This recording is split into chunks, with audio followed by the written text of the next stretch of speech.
Another day, another negligent packaging job. Let's see if what's inside here actually survived. Of course, some people are probably wondering what is actually inside this box, and I will be happy to show you just as soon as I've gotten it open, and if it hasn't been reduced to an unfortunate pile of twisted metal and phenolic shards. Even the packaging tape wasn't done too well on this. In the event that it is ruined, which I don't think it is, this is a PC compatible, a clone, sold by Digital Equipment. Now the younger people in the crowd are not going to know the name Digital Equipment very well, if at all, unless of course they are computer historians, and some of them certainly might be. I shouldn't sell anyone short. I see already that I got a bonus here, because the seller for this, if I'm remembering things correctly, said that a power cord wasn't included, but there one is. Oh well, I guess it makes up a little bit for this very shoddy packaging job. Digital Equipment Corporation was one of the pioneers of, I guess you could say, mass market electronic computers. They were there almost from the beginning, along with companies like Burroughs, Sperry, IBM. Only one of those names you hear often anymore. Sperry morphed into... No, wait a minute. No, maybe it wasn't Sperry. But Burroughs morphed into Unisys. And of course Unisys is still around, and everybody knows that while IBM has metamorphosed several times, they too are also still around. Unfortunately, Digital Equipment is not. But like many other people, although they were busy selling the big computing iron, mini computers, mainframes, things like that, the PDP series, VAX, all those sorts of things that I have only a passing familiarity with, although I wouldn't mind owning an actual living, breathing digital VAX machine sometime, one of the later models. But like the other companies, Digital did dabble in the personal computer compatible products market, and that is what this is. This is a Digital PC 425SX LP, and as the name would insinuate, it is not only a 486, but it is also clocked at 25 megahertz, and being a 486SX, it does not have a math coprocessor. So I've gotten it mostly unwrapped. Let's go ahead and see if there's any damage lurking in the shadows. I wouldn't really bet that someone bothered to put the correct screws back in place on this computer the last time they had it apart. The first three came out no problem. The fourth one was a real problem, and as you can see, it actually looks like it's had some abuse here. Let's go ahead and take a look at the bottom and just see what's there. There's an Fcc Id on the bottom, and this is another example of an awesome thing that comes from Canada. Even though I live in the United States, it doesn't stop me thinking that Canada's a pretty awesome place that I wouldn't mind visiting sometime. So now, how do we get this off of here? And more importantly than that, can we do it one-handed? Or have I missed a screw? And is that lock locked? I certainly hope that lock is not locked. I don't know. It's kind of wanting to hang up. There we go. Alright, let's see what we've got here. Now, one of the first things that anyone who's into vintage computers should definitely be on the lookout for are evil batteries. When you get a computer, even if you're not planning to use it right away, if you think it's going to be a while before you get around to it, I cannot underscore enough the need to go through and find any batteries that might be in the system. The worst ones by far and away are the nickel metal hydride or nickel cadmium barrel batteries. They usually look like a little shrink-wrapped barrel on the motherboard that's been soldered down, and you got to get those things out of there, because even if you use the computer regularly, they will go bad. When they go bad, they leak, and that's bad news for everything involved. The next worst are those lithium batteries that you sometimes find in the older Macintosh line. Some of those are known to be explosive, and when they explode, they'll ruin your motherboard. That'll just be the end of the road for it. This particular system uses a non-rechargeable computer clock battery. This is 4.5 volts with a diode drop, so it's usually around 3.6, 3.8, somewhere in there by the time all is said and done. There are some of these that are actually 4.5 volts natively. I don't know what this one is, and I can't really read it without popping it out of there. But luckily, these contained batteries, they usually don't cause a problem, but still, if they're dead, don't give them an opportunity to make trouble. Get them the heck out of there. So why did I buy this machine? Well, years and years ago, I found one of these at the Ham Fest. I never gave it the time of day, never really cared for it. It was a much nicer 486. I think it was clock doubled, but it may have been a DX50. It may not have been clock doubled. I'm not really sure by this point, but I never gave that machine the time it deserved. I robbed parts off of it, and I think it probably got washed away in the flood. It's certainly gone by now, but for some reason I decided that I wanted to have another one, and I saw this one on eBay where I probably paid way too much for it, because these things they're really starting to recover a significant fraction of their value. But this one seemed like it was entirely okay for the price. It's a little bit dirty, but nothing that shouldn't clean up. There's no dents, a little yellowing on the front. An interesting bit of trivia that I read recently on the Wikipedias suggests that some of these units were manufactured for digital by Tandy. Yes, Tandy was in the computer business until the early 90s. I want to say 92 or 93, they sold everything off to AST, and they actually did do some of their own manufacturing. I don't know if this was one of those systems or not, but it just so happens I have a very late model Tandy PC clone around here that was a gift from Weasel2HTM a number of years ago when he came up here to visit once. And I'm going to get it out, and we'll just do a little bit of comparison. So here's the Tandy, and boy, oh boy, is it ever rough. This is how it came to me. It's been sitting in my garage ever since Weasel2HTM left it here.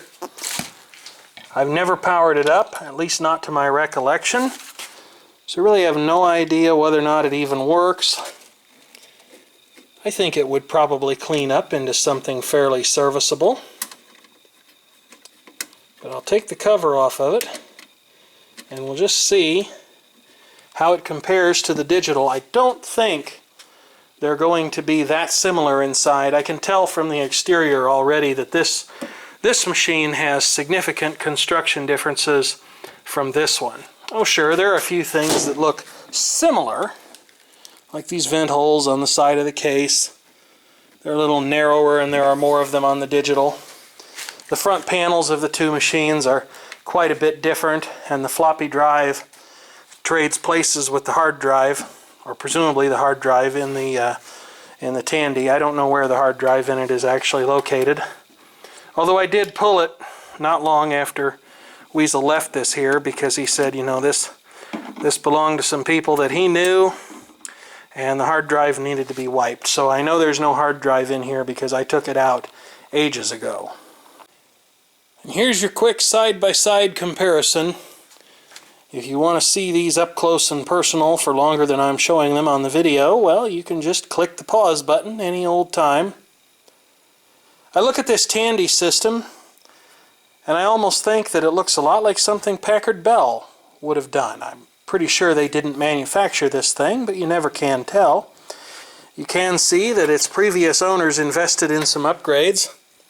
There's a soldered 486SX on the board, but they turned things up to, well, not 11, but certainly 10 with a 100 megahertz DX4 overdrive. It's actually a clock tripler. And uh-oh, here is an evil soldered battery. Luckily it hasn't done anything, but that is definitely going to be taken out of there. I'm surprised I didn't clip that thing off back when I had this thing apart all those years ago. And speaking of all those years ago, it's funny sometimes what you find inside these things. This little fellow was peeking out from underneath the motherboard. I'd never noticed it before. And at first I couldn't quite figure what it was, but then it occurred to me to look at the motherboard, and it turns out that these are jumpers. There's E10, there's E7, E6. What others are there? There are certainly a couple. Well, this isn't even the computer I'm supposed to be focusing on, so let's quit looking at that, and we'll go over here to the digital once again. And I don't think that the two were built by the same company. Some of you are probably wondering, whatever happened to Digital Equipment Corporation? Well, in the mid-1990s, Compaq Computer swallowed them up. Digital was in trouble by that point. I don't know if I'd go so far as to say they were on the brink of failure, but they were certainly teetering on the edge because a lot of their business had been taken away from them, and the computer industry was consolidating as computers turned into commodity items. So Compaq ended up buying them out, and it was another industry behemoth that went out with a whimper instead of a bang. Let's see what we have on the board here. Looks like we have a digital and analog converter for the video. I have an S3 video chip. For the longest time I did not recognize that logo, if you can believe it. And then about 15 or 16 years ago it finally occurred to me, well, that's got to be a stylized S and of course the number 3. And they were well known as a video manufacturer. What's left of them today is a part of VIA, the Taiwanese chipset conglomerate. There's some video memory right here. Have the ROM BIOS. Looks like it might be divided between two chips. Not sure why they would have done that. Speaking of chips, here is likely a portion of the chipset. And then you can see how the processor card connects to the rest of the motherboard. Obviously upgrades were envisioned for this system, and I'm sure at least a few of them were probably marketed. This particular system has the soldered SX, as previously mentioned. That's a 486 without a math coprocessor. The first generation of the 486SX chips were chips that had defective coprocessors, and Intel simply disabled them, while the later ones were actually manufactured without the coprocessor. And then you have the upgrade socket. You can install just about any 486 microprocessor in here. You could also install what they called a 487SX. But in breaking with tradition, the 487SX was not just a math coprocessor. It was a complete replacement 486 processor that disabled the soldered chip and took over the functions of the computer. One notable difference between the two, this one is ready to be turned up to 11 because it supports a Pentium overdrive, whereas this one is just confined to the various 486 options. Not really a huge loss if you ask me, but we'll talk about that a little bit more here in just a bit. You know, in the several weeks it's been since I shot the last installment of the video about the Digital Equipment personal computer, I probably ought to clean all of this stuff up, actually put it on the bench here and try it out, see if it actually works, see if I got a good deal or just a bill of goods. Alrighty, so there's the box itself. I've got a keyboard here. I actually evicted this keyboard from another computer down here where its deficiencies had finally become far too serious for continued use in that application. It was getting way too annoying. One of the things in particular that you had to do was almost use a hammer to actuate the B key. And as we all know, that's no way for a keyboard to be. Thank you, I'm here all day, and please try the squash. Okay. The keyboard and mouse ports, yeah, they're labeled, but it's very hard to see. I'll probably get them wrong on the first try. And there's the power cord. There's no voltage selector on this. It must have an auto-ranging power supply in it. Bit of an unusual sign for a computer that old. Let's get that thermostat out of there. This is a completely period incorrect display device. But hopefully all the vintage computing purists who would lynch me for using such a thing have long since retired to bed. Oh, that's fun. Look at that. I just love it.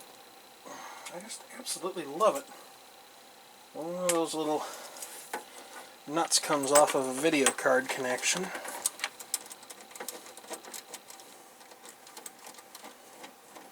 So we'll get that all hooked up. Keyboard's hooked up. At least I won't feel too bad if anything truly terrible happens to this keyboard as a result of something unexpectedly and suddenly going boom. Certainly hoping won't happen, because that wouldn't necessarily ruin my day, but it would prove quite irritating. Let's see, what do we plug in first? Plug in the monitor, of course. Got to play cable jamboree here. Unplug that, unplug the fan.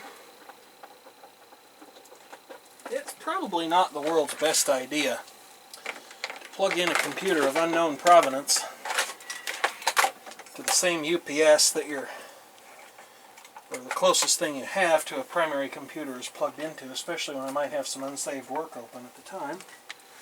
But I am feeling lucky. Nothing's caught fire yet. We don't have any power either. So we'll get that up where you can see it. I'll move that down where you might be able to see it a little bit better.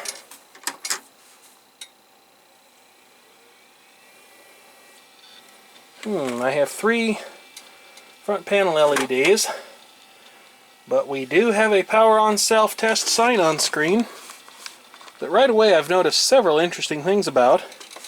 This thing actually has power on self-test progress codes, something that IBM did back in the day.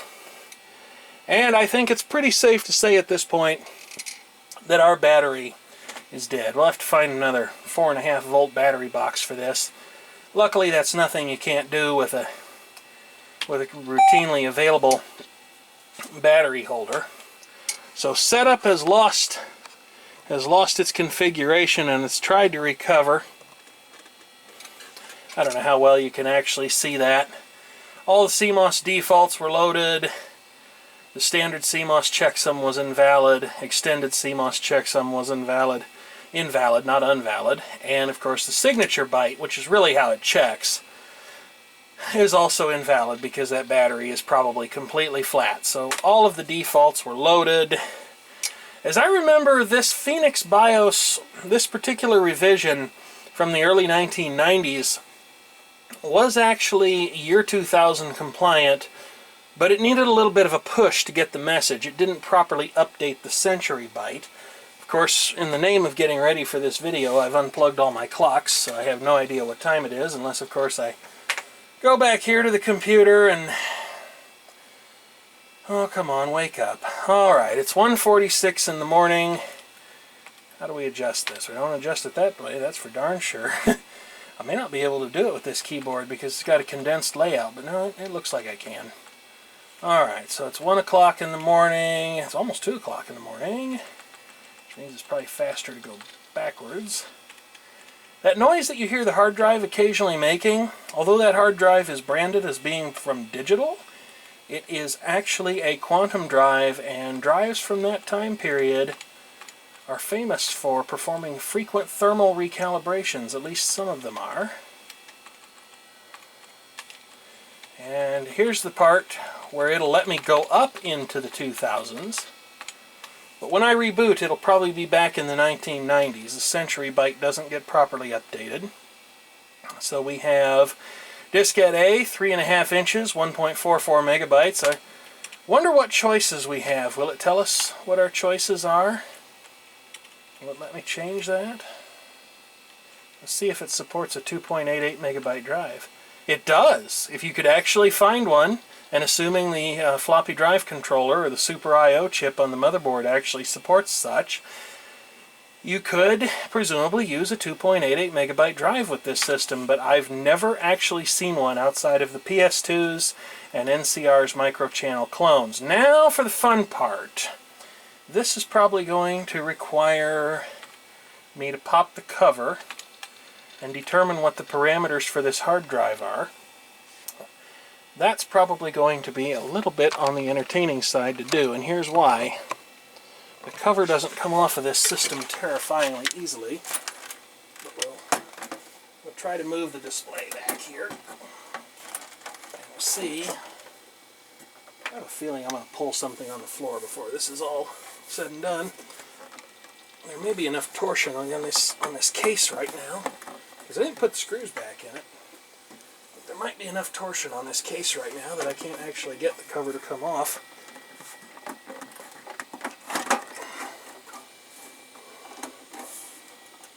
And here again, I'd really rather not chance disaster of some kind. But here are the parameters that we need. You kids today that are watching this video, you don't realize how fun a lot of this stuff used to be. A pencil and a paper were really your best friends back in the day, because you would need to enter the parameters for a lot of things manually. Earlier systems made you do even more than this. They would frequently make you set up the registers in the chipset, things like that. I remember utilities like the Chips and Technologies New Enhanced AT or Set Neat utility.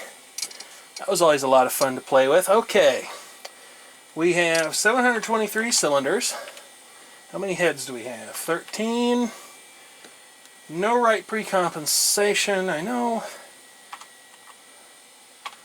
in an AMI BIOS you're supposed to specify that as 65,535, but there's no room for that here, so I guess we'll just say it's 0.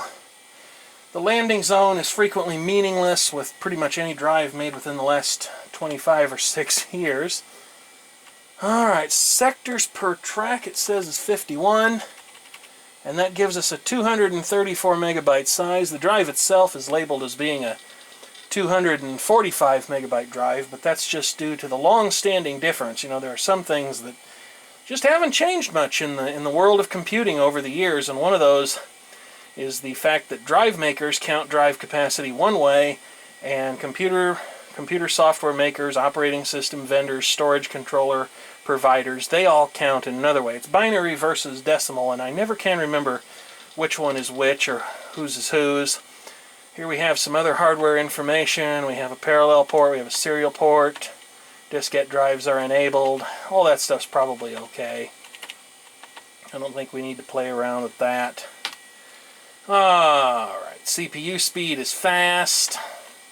Shadow the BIOS ROM and shadow the video ROM. Again, for the younger members of the crowd here, a ROM shadow is a very simple idea. It basically involves copying a ROM to the system RAM, because ROM chips are typically only 8 bits wide, and thus there is a significant speed penalty incurred by having to access them. But the system RAM has a wider data path between the CPU and the system board logic and things like that. So at power on self-test time, you copy the contents of the ROMs that you have in the system, and everybody's going to have a BIOS ROM and a video ROM. You copy those into RAM, they're quite a bit faster. These other options over here with varying addresses in hexadecimal that indicate shadowing 16 kilobytes at various locations in the computer's memory map, they're used if you have expansion cards in the system. For example, say you had a SCSI adapter in this system, small computer system interface, or you had an Ethernet adapter with a boot ROM. If you wanted those ROMs to be copied into RAM, you would have to figure out where in the system's memory map they were, and then you would change the appropriate option here to enabled. Now, not everything is 100% compatible with that, but in general it was a great way to improve the speed of your computer in a minimal but certainly perceptible manner. Now, of course, we want to save our changes, exit setup, reboot, and see if this system will actually start. Now, some systems are designed such that when their CMOS batteries are dead, they have permanent amnesia, or near enough to, in that they can't remember their settings even across a warm reboot where they don't lose power. We'll see if this one is that way. I expect it will complain, but it didn't. No, it actually did not, and it's booting right up into MS-DOS right now. What more could you want than that? Oh, we have a Microsoft mouse driver. I was prepared to tell you that would fail to load, but I keep forgetting this keyboard's got a built-in track point, which appears as a mouse port device. I love the sound that old hard drives make. That repeated clicking of the thermal recalibration in this drive is a little bit on the excessive side, in my opinion, a little bit annoying. But the nice thing about older hard drives was the fact that, yeah, you could actually hear them thinking. It really sounded like the computer was accomplishing something. Now, don't get me wrong, my love for hard drive sounds only goes so far. I don't really want to hear that whine of blown spindle motor bearings, but we don't have that here. Now, I'm curious if this system lets you adjust its clock speed. I can't remember how to do that on a Phoenix BIOS such as this. I think it was like Control-Shift minus. No, that's not it. Control-Alt minus, something like that. And it may not have even been implemented here. But as you can see, there's no turbo switch on the front of this. And that's another thing you young folks frequently ask about.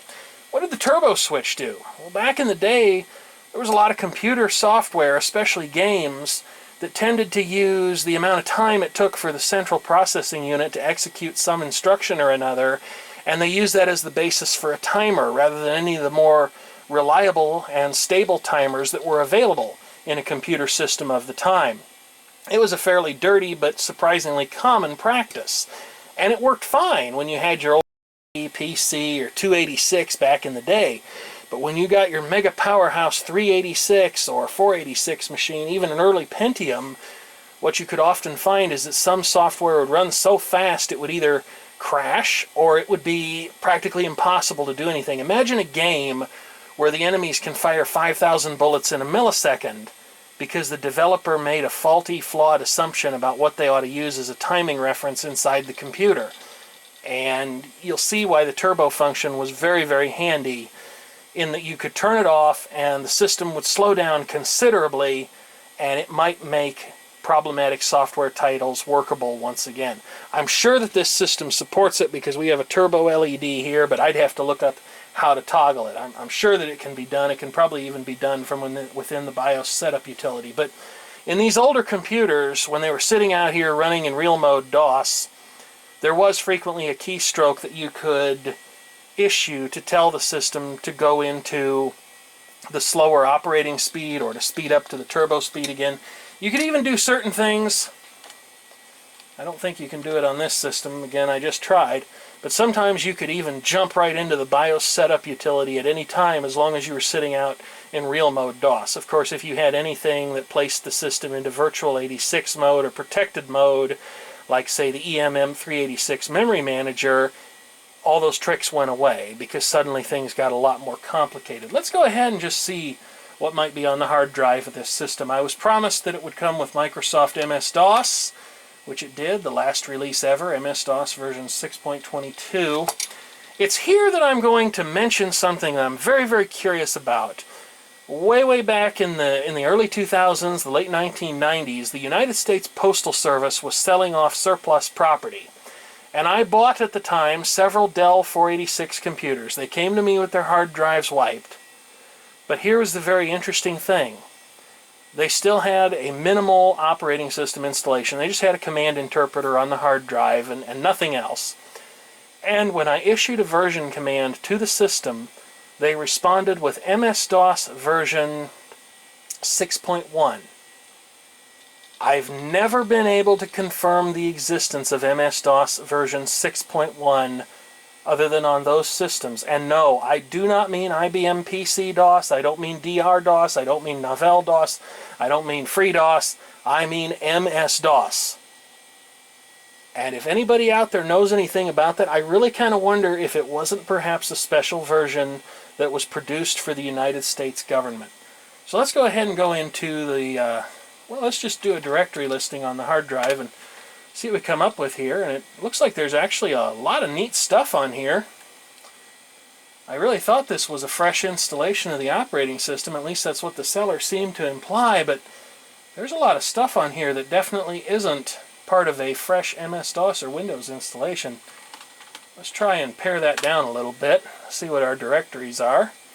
Backet 4, CBB DOS, CBB Win, that's Connor Backup Basics for Windows. Backet 4 is probably some kind of a backup program as well. I'll have to make sure I'm not running out of memory on the camcorder here. Clock, DA51, DOS, a temporary directory, MHUni2, Mouse, New PS, that's probably the Print Shop Deluxe, PCTFax, PC Tools, Prodigy. In the days before the internet was something that mere mortals could get their hand on, there were various and sundry proprietary online services that people could get into that provided the kind of information and user-to-user discussion forums and software downloads that you would find on the internet today. Of course, the internet's arrival in the hands of the great unwashed pretty much proved fatal for all of them. The only one that's left today, and it's a shell of its former self, although it's certainly still operating, is America Online. CompuServe is basically long gone. Prodigy, I believe, was absorbed into America Online at some point. But back in the day, if you were well-heeled enough to play the game, and a lot of people were, you could sign up for one of those online services and do all of the things that people do on the internet today. We have QEMM, the Quarter Deck Memory Manager, a Netscape browser, Quicken for Windows, a directory called Scenes, Symantec, Temp, Windows, WinUtils, WPC 20. I should know what that is, but it's not coming to mind. And then there's Wordperfect for Windows, version 6, Exchange, Zip, TT5P, Toolkit, and rather curiously, there's the presence of a recycled directory on here. I'm kind of curious about that. It suggests that maybe someone tried to load Windows 95 on this system at some point, and either they backed it out or maybe they hooked the drive up in a Windows 95 system. I really don't know. One of the things I saw earlier was a file called Chris. You can still see it sitting up there, dated August 1st of 1997, and I'm greatly curious about that. I suspect this is probably a binary file of some kind. Let's see, that's probably not the correct syntax for that. I think there's an actual more command in MS-DOS 6 and later, but here we're dusting off some pretty stale bits in my mind.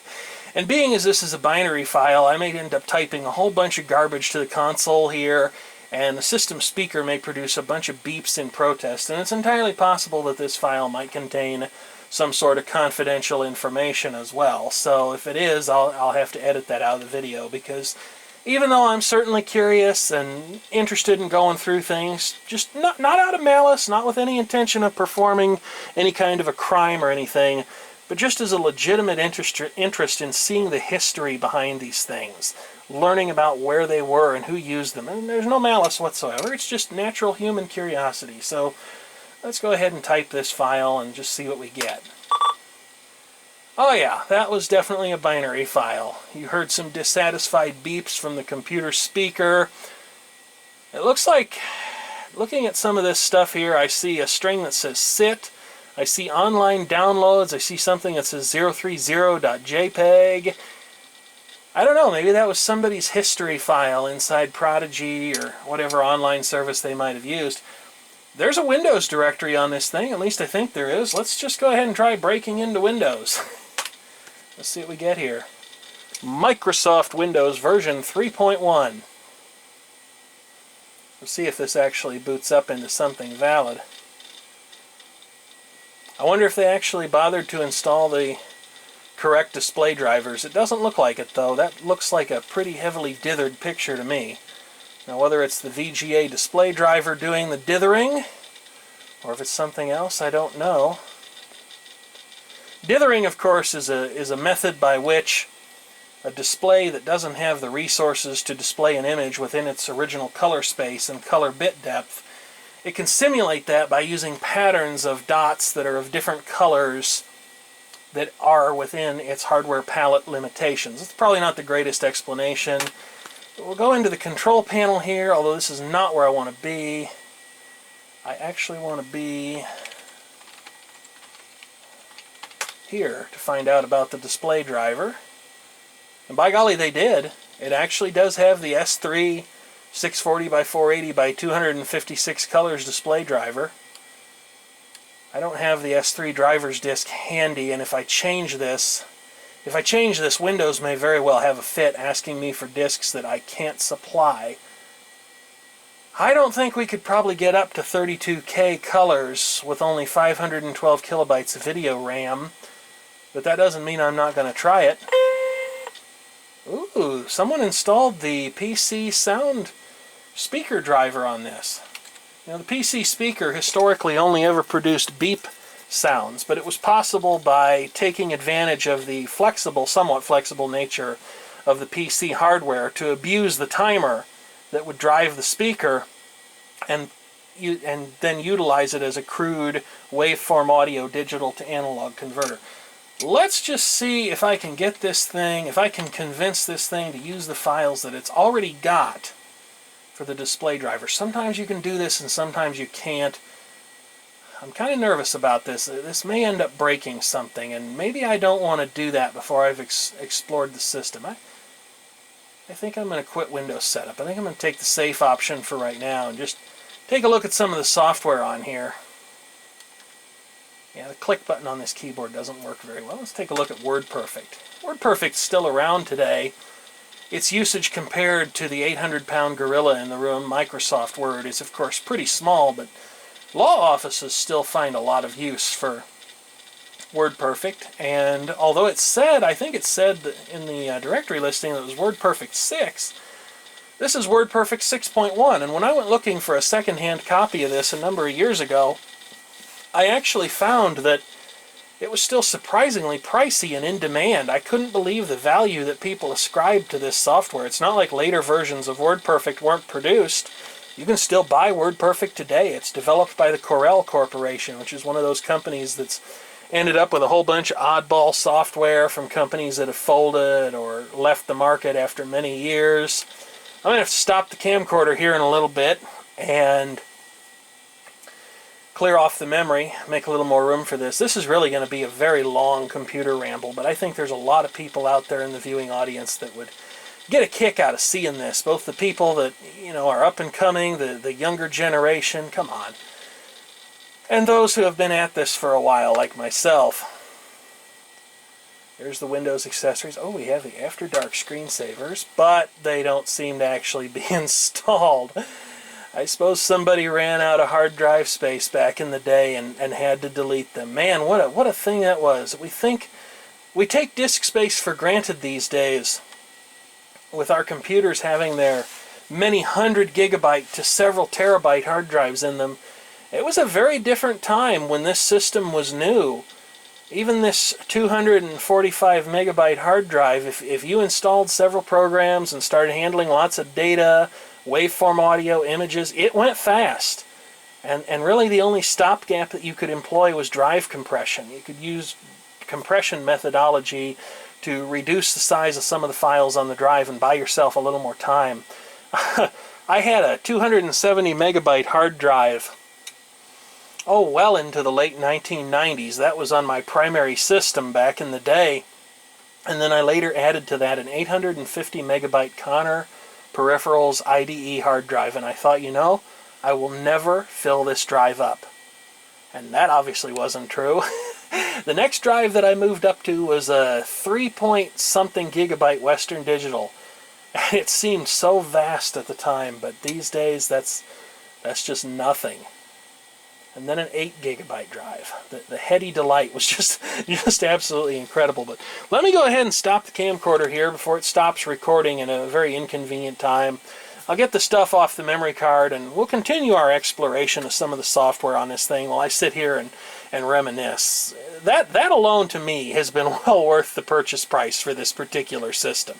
And now that I know it works, I can finally get around to leaving feedback for the seller on eBay. I'm back and I got the camcorder's memory card emptied out, so we're ready to go again here. I'm just looking through some of the random documents on this computer. I found some stuff that was pretty amusing, to say the least. I also figured out who the previous owner was. It was a business in Kansas City, Kansas, which is really all I'm going to say on video. They're not still around today. It seems they were bought out by somebody sometime in the 2000s. One of the things I came across here were some humorous Wordperfect documents. This letter is a sample of how large a type I like. Okay, it makes sense. They saved it there for personal reference. There was this other one that gave me a bit of a chuckle. It says, "Dear so-and-so, please excuse this very poor writing. Thank you, Stab or Stab." I don't know how they pronounce that, but those were two of the more amusing documents that I found along the way. All of these date from sometime in 1994, so it's been, 23 years ago that they were written. I was planning on reinstalling a fresh operating system on this computer. I think I said previously that I planned to run some release OS2, probably Warp 3 on it. But I think I'm either going to put a different hard drive in it, or I'm just going to image this hard drive, not because I care about any of the data on it, but because there is some cool stuff in here that I might actually like to find copies of at some point, and I'd like a way to remember it. I've tried to set the camcorder up so you can actually see both things that are going on here, the insides of the computer, which really aren't doing anything tremendously interesting, and then also the screens that I'm working with on the display. Here's another blast from the past. This is MicroHelp Uninstaller 2. You know, these days, again, we take it for granted that when you install a program on your computer, you go into the Windows Add Remove Programs control panel, and nothing to it. Just click a program that you don't want, and frequently the Windows installer swings into action. Well, it wasn't that way, and it's been once upon a time, and it's been a long, long, arduous battle coming. I mean, the way that programs are installed and managed today is so much better than they used to be. And before things like the Add Remove Programs facility came along, which actually debuted back in Windows 95, it was a pretty good business to sell software such as this MicroHelp Uninstaller 2 that could help you remove programs that you didn't want any longer from your computer. Of course, even though these programs did an admirable job much of the time, they couldn't deal with everything, and usually you had to reinstall Windows every couple of years. I don't think that really started to become less of a possibility until sometime around the Windows 2000, Windows XP era, and even today, if you work hard enough, you can make an operating system go rotten. It's just a matter of persistence. You know, you get enough malware and crapware on there, and before you know it, the party's over. Let's see what games are in here. Looks like there are a few. I don't think we better play too many of these on the video because some of them might result in, I don't know, some kind of a copyright strike.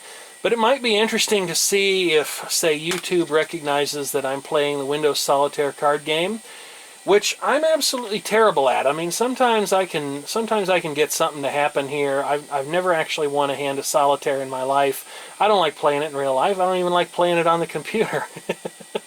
See, I don't even know what to do here. I'm not sure that I have any valid moves right now. Yeah, I'm absolutely no good at this. Okay, there's an ace. We can do something with that. We can put that up there in one of the upper level suits. Of course, I'm sure all of you have played solitaire, or at least know what it is. I mean, heck, even I know what it is, so I'm sure that those of you out there in the viewing audience would have no excuse for not knowing what it is. Oh, see, I'm making a few moves here. Not too terrible. But I think I'm probably stuck unless I do something like this, which I may or may not want to do. Oh, there's another ace. Hey, we're getting a little bit closer. I could sit here and play solitaire, and you could listen to me use unprofessional language when I paint myself into a corner. But I'm not going to do that. Nope, I don't have that.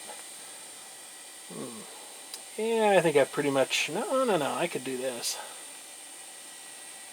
There's a Power Macintosh 7000 series machine down here somewhere I might make a video about in the future. That had a variant of a solitaire game on it. Man, that thing really got me narked off. That thing made me so mad I turned it off. Because I was probably going to throw that thing right out the window, and that's no way to treat a vintage computer. So if YouTube didn't recognize that we were playing Windows Solitaire, let's see if it recognizes Tetris. This is part of the Microsoft Windows Entertainment Package, and you've got to wonder what happened to all of these games. But there is still one that you can actually download a contemporary version of, and that is Microsoft Ski Free. Apparently Ski Free just has this community of people that have kept it alive over the years. It was an okay game. I didn't mind playing it, but there were other games within the Microsoft Windows Entertainment Package that I really much preferred over the one over Ski Free. So let's see if we can actually play a game here.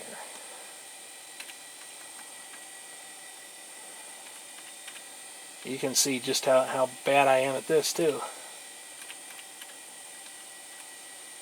Well, maybe not as bad as I said I was. Oh, man. We'll see if YouTube twigs onto the fact that... Now this is going to be... I don't think I can do this. Yeah, I just kind of stapled my rear to the wall. Oh, man.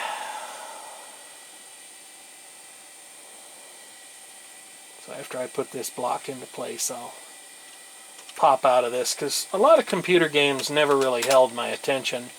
What else do we have? We have something called Tetris version 1.0. It's funny, years ago, I remember one of my brothers and I were riding in the car with my mother, and I can't remember the circumstances, but I do remember someone had to get a tetanus shot. And my mother was talking about the disease, and of course it's not a fun disease to have. You really don't want it. And one of my brothers piped up and said, "Oh, you mean Tetris?" No, not exactly. What the heck is that thing doing? Okay, I can't quite figure that out. This is just another variant of the game I'm going to be absolutely terrible at.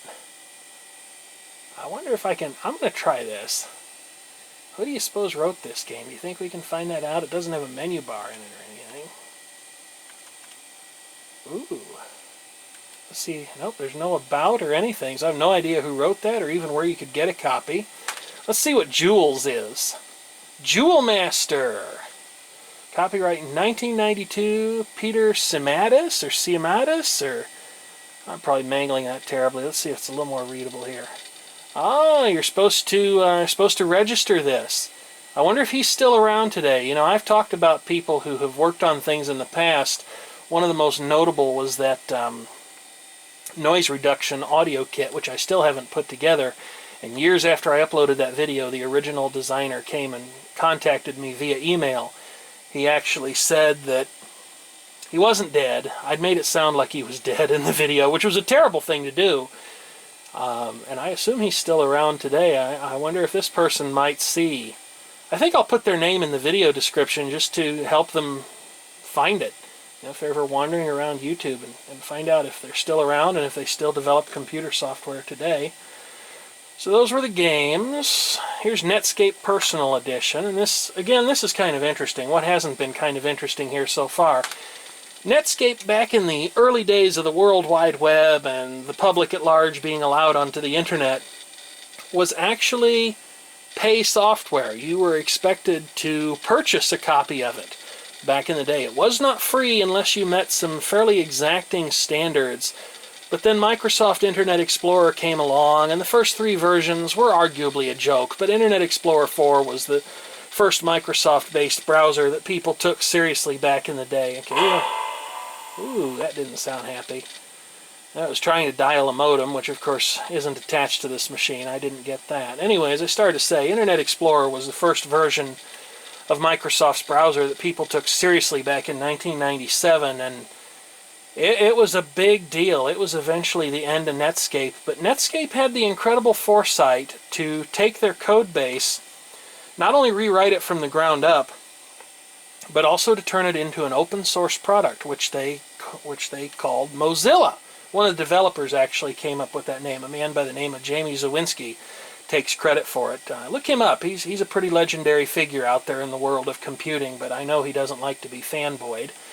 Anyway, even though Netscape ultimately folded as a company and eventually became a division of America Online after shuffling around and potentially being bought out by several different interested companies, or even buying other companies at the time. Apple Computer was one of the rumors that I've heard was floating around as a potential purchase target for Netscape. Netscape might have actually purchased Apple, because back in the late 90s they were on very hard times. Remember, it made the cover of Time magazine when Microsoft invested in Apple in 1997 and saved them from almost certain financial ruin.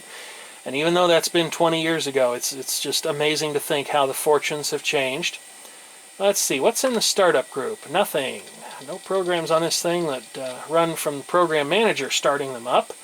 Here's the main group. I wonder if they had this screen set up at a higher resolution at some point. The way these windows tend to go off the screen kind of makes me wonder. But there are definitely a few interesting things here that weren't part of a standard Windows installation. We have something called WinDecor Startup. WinDecor. I wonder what that does. That's probably where the wallpaper came from, because if we go back out here, you can actually see that says copyright 1993 soft disk publishing. Warranty information. Linda Fowler. I wonder if Linda Fowler is still out there in the world somewhere.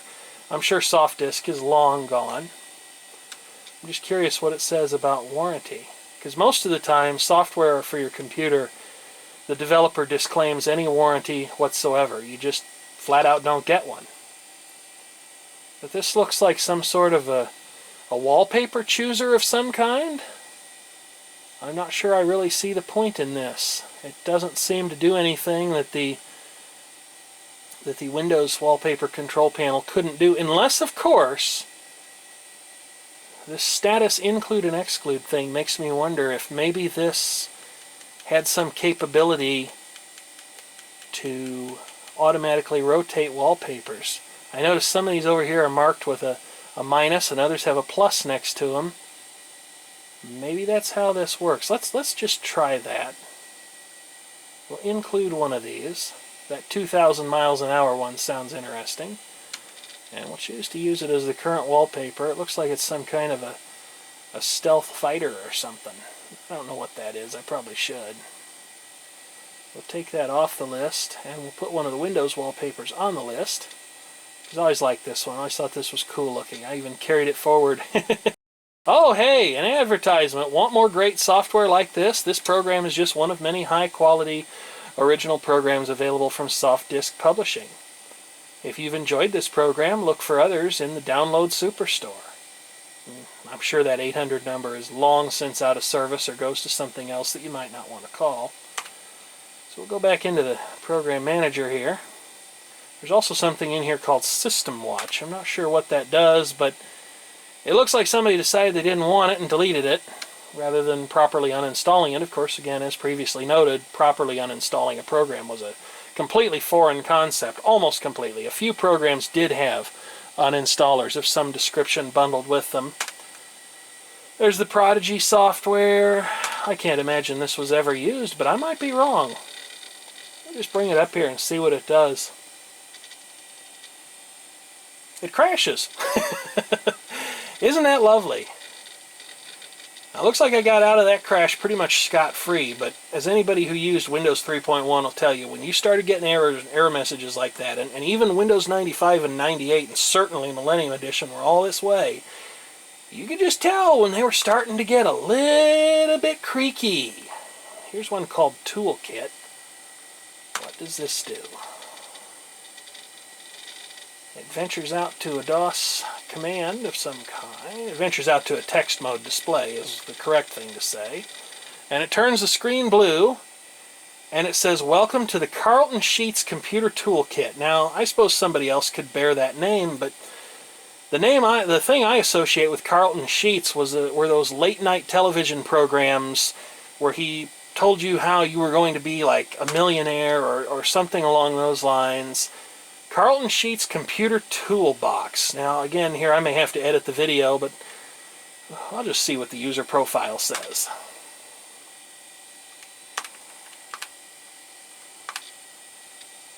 We'll go back into Windows.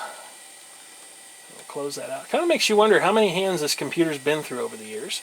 Here's one that says Windows Utilities. What do we have here? UU encoder and decoder, another staple of early online existence. UU encoding was used to get around the fact, and here again I'm going to gloss over this because it's more about expediency than it is technical correctness, although as long as this video is going to be, you just can't help but laugh at that statement.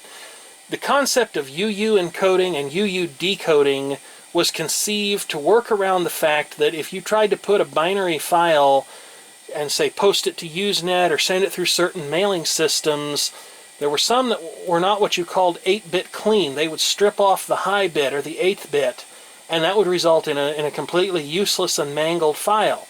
And what UU encoding accomplished, you took a file that utilized all 8 bits worth of information storage capacity, and UU encode performed a process against it that rendered it as 7-bit safe information. So you could then run it through a mailer or a Usenet posting gateway or anything like that that wasn't capable of accepting data where all 8 bits were in use, and when someone received that file, they could run it through a UU decoder and it would be restored to the original format.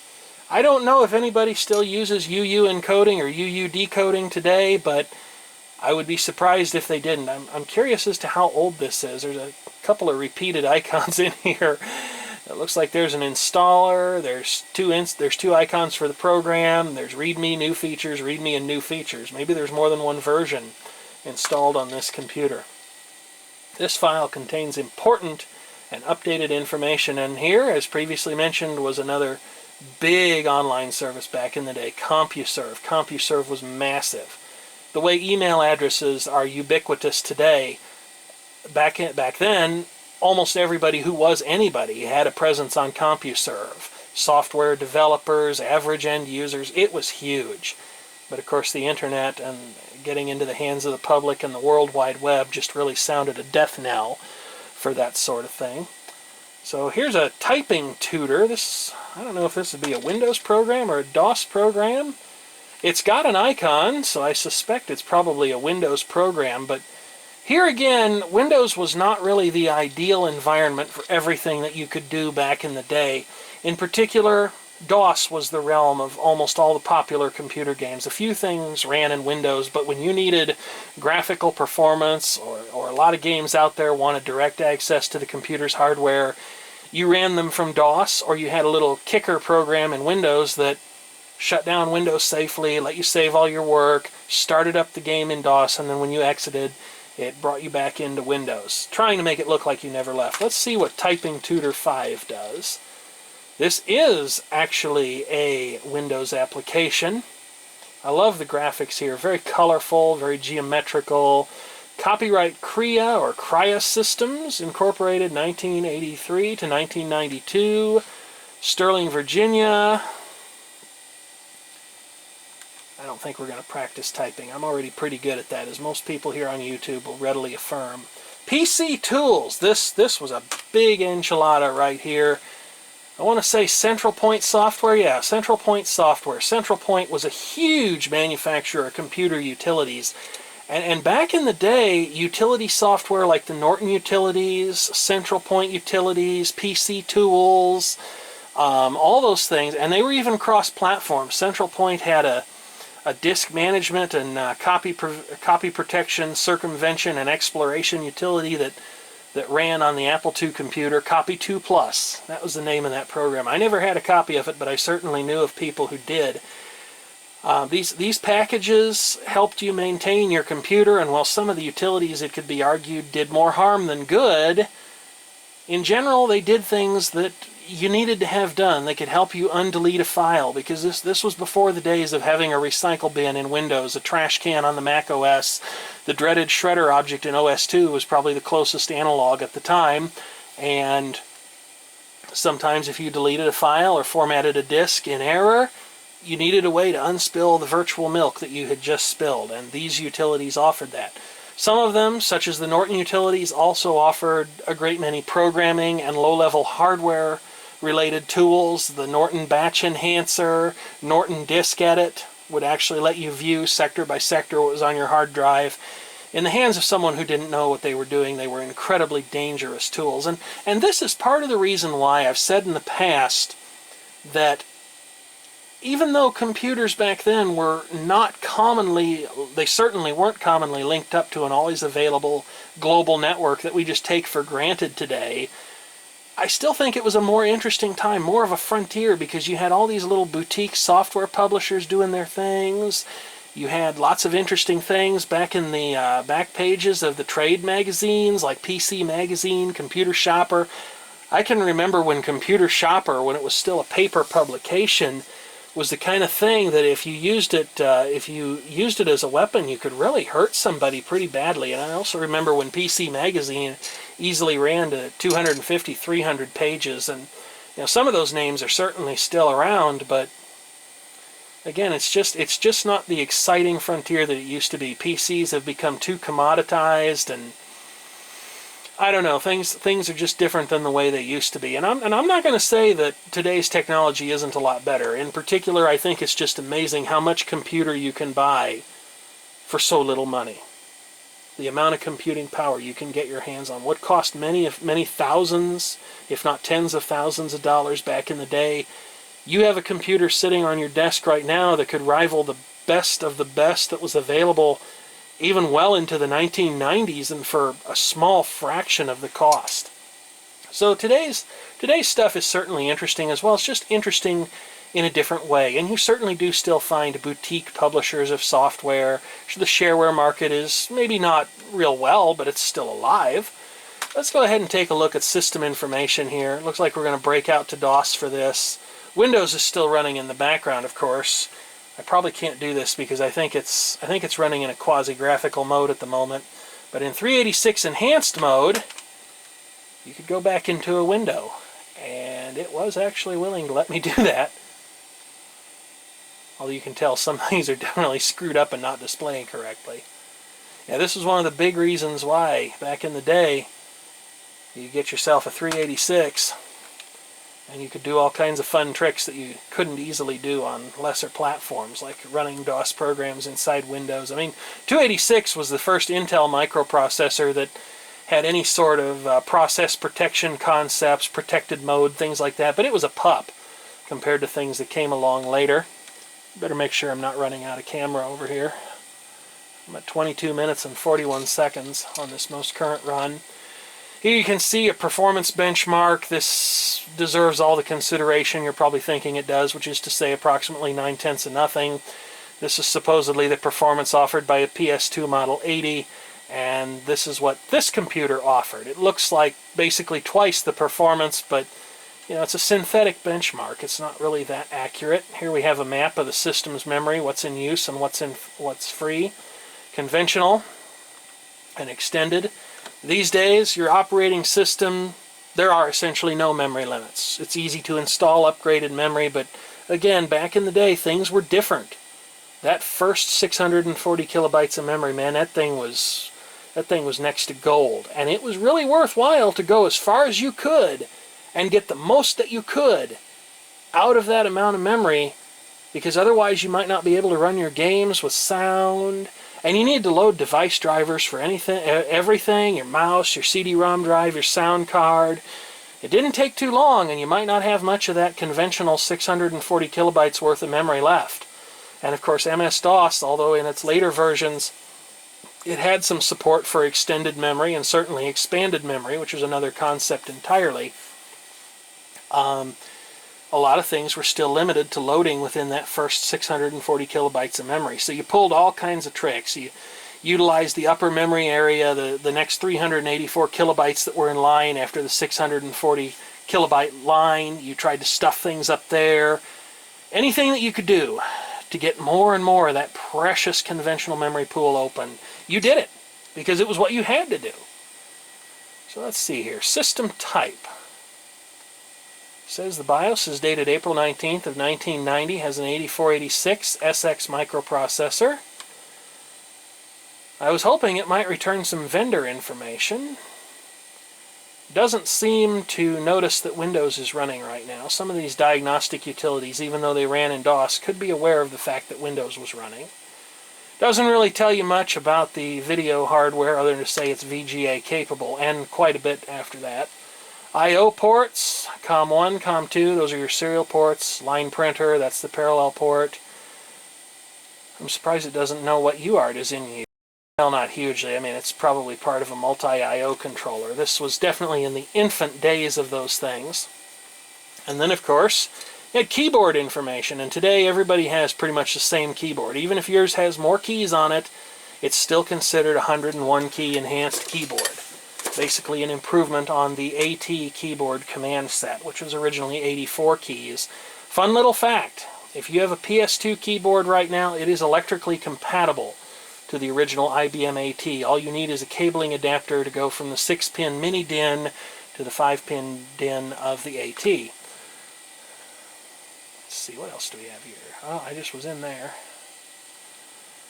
CMOS information. And of course, here again, this was a different world. I know I've said that a lot, but it really is true. In this day and age, the BIOS in the computer is only responsible for doing the most basic level of hardware initialization, and then it gets right out of the way. Now, traditionally speaking, your BIOS does still have compatibility baggage in it somewhere. It's a pretty uncharitable thing to say, but it is kind of the truth, but since almost nobody runs DOS these days or other operating systems that are dependent on the BIOS providing basic hardware initialization services and video handling routines and character ROMs and things like that, sometimes those things are quite buggy in a modern system and they don't actually work, because these days your operating system, as soon as it can, very early in the boot process, it takes over control of all the system hardware from the BIOS. But back then, when this system was new, that was not the case. Here's a look at the disk drive subsystem, what it sees, floppy drive, hard drive, those kinds of things, how the file allocation table is laid out, what's kicking around inside your conventional memory. You can see what is in use here. Windows 386, the Windows loader, the mouse driver, smart drive, the disk cache. See, I don't think that's actually scrollable. And then some system reserve chunks. And of course over here in high memory, which again I'm surprised I can't scroll, you have a few things going on.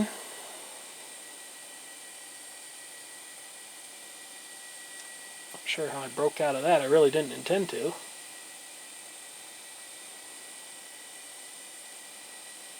Benchmarks, CPU speed test. Here's another one of those particularly meaningless comparisons. An IBM XT, that's the performance baseline at 4.77 megahertz. The 6 megahertz AT, man, it was a powerhouse back in its day. But the PS2 Model 80, man, it was the world-dominating machine. And it really was, in a certain way of thinking. But this one dominates them all, and might gain a larger lead if I installed an upgrade microprocessor in it.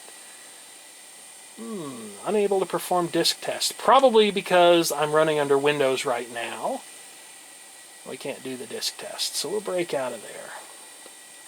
But that's a quick look at That's a quick look at some of the PC tools stuff that you could run back in the day. There's a scheduler to run programs at a certain time, PC Secure to encrypt your files, desktop accessories, Commute, which probably helps you transfer files from one computer to the other, especially if you were lucky enough to have a laptop back in the day, Wipe to help you securely erase files, at least using the techniques that were best known at the time.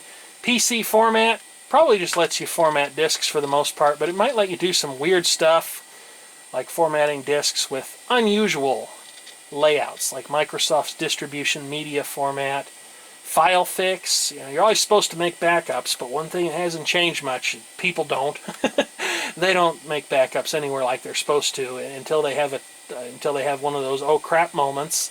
And then for about the next couple of weeks or so, they're pretty religious about making backups. But this was the kind of thing that if your files got damaged and you didn't have backups, like if a virus munched on them or something worse than that happened, you chose what format the file was supposed to be in. We have DBase, Excel, Lotus 123, Paradox, QuatraPro, RBase, Wordperfect, all the contemporary programs of the time. It's faster to do that with the keyboard. And this program would try to repair files that you could no longer open. Was it guaranteed to work? No, not necessarily, but if it did, you counted your blessings, even if you only got back a small portion of your original file. Here's something I haven't seen before called Microsoft Scenes. I suspect this needs to be resized. I suspect that this is another program that changes your wallpaper to all sorts of cool things.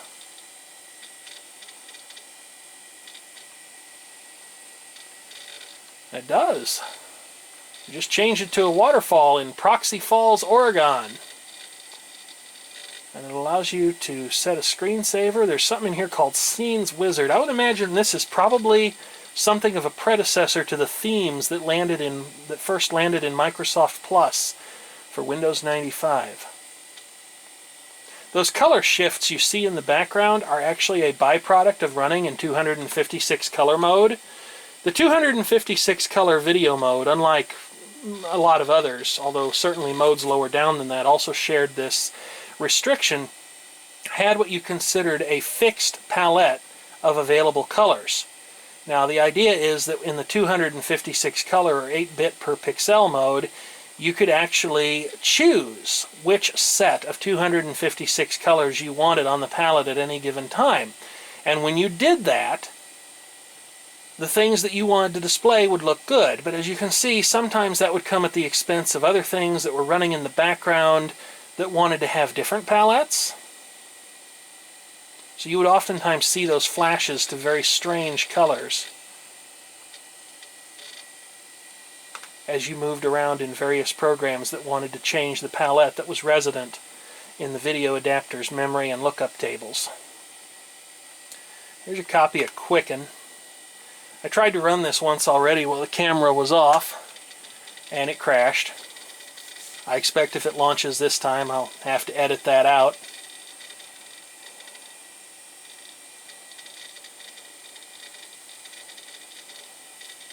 I had Wordperfect running in the background. That may be why.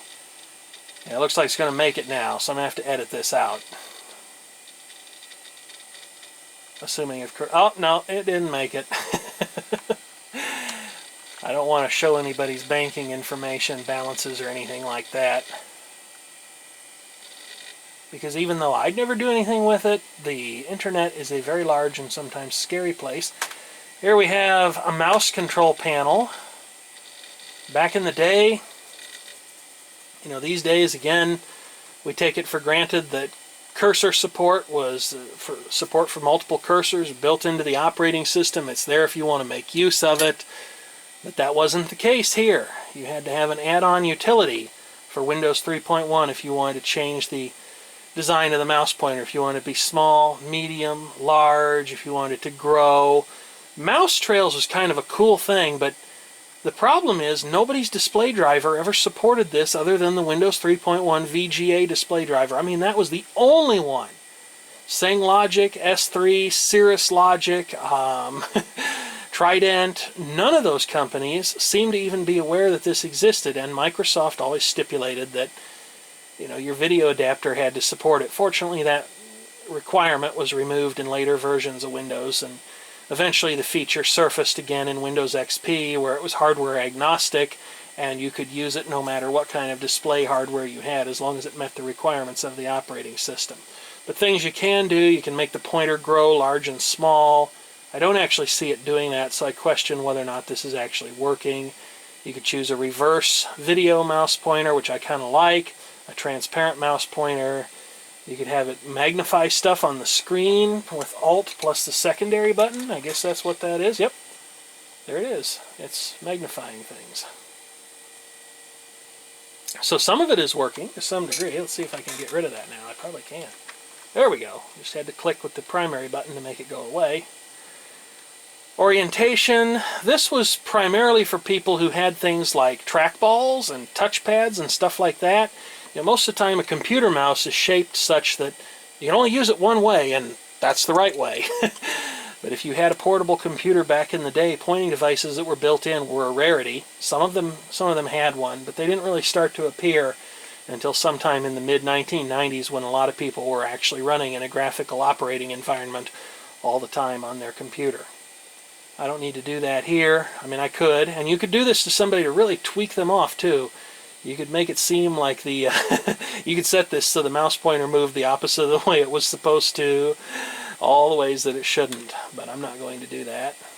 You could set the sensitivity of the mouse. I don't know whose mouse software this is. I don't know if this is Microsoft's mouse software. Oh, there's another crash. That actually brought the whole house down just about. That brought me out of the mouse manager. Let's see if we can do that again. Obviously this Windows installation has got a little bit of character, plus the fact that I've crashed several other programs, and yeah, you get the idea. It's probably time to think about restarting the computer. Here we have Meet the Mouse. What does this do? Oh, this is a tutorial. You know, in case you're afraid of the mouse, if you think it has teeth or vicious fangs that are going to sink into your skin if you so much as dare to touch it, hey, this would make your life a lot easier. This is a Microsoft tutorial. What's it going to tell us about the mouse? It's going to crash. Yep. I think that it's probably time to wind this thing up. The camcorder's telling me that it can't project again because the battery is low. I've had a heck of a good time going through this with all of you. I hope you've really enjoyed this video, despite its rather rambly and long-winded nature. Maybe if you're a younger member in the viewing audience, you've learned something. If you're an old hand, like I am, Although I know there are certainly hands older than I am. I mean, there are people who watch my videos that I'm sure know exactly what it means to toggle in a program on the front panel of a mini or microcomputer of some kind. You know, earlier I was talking about how I wanted a digital VAX, and while I wouldn't mind having one of those, what I actually meant to say is I wanted the alpha. But like I started to say, I want to thank you for watching, especially if you've made it this far. I really do appreciate that very much sincerely. I hope you've enjoyed this video as much as I did making it, this little walk down memory lane from an old 486 personal computer. There will be more videos about this system in the future as I reinvent it and turn it into something else. But for now, that wraps this up. I'd like to thank you for watching, and as always, if you have a comment, certainly do feel free to leave one below.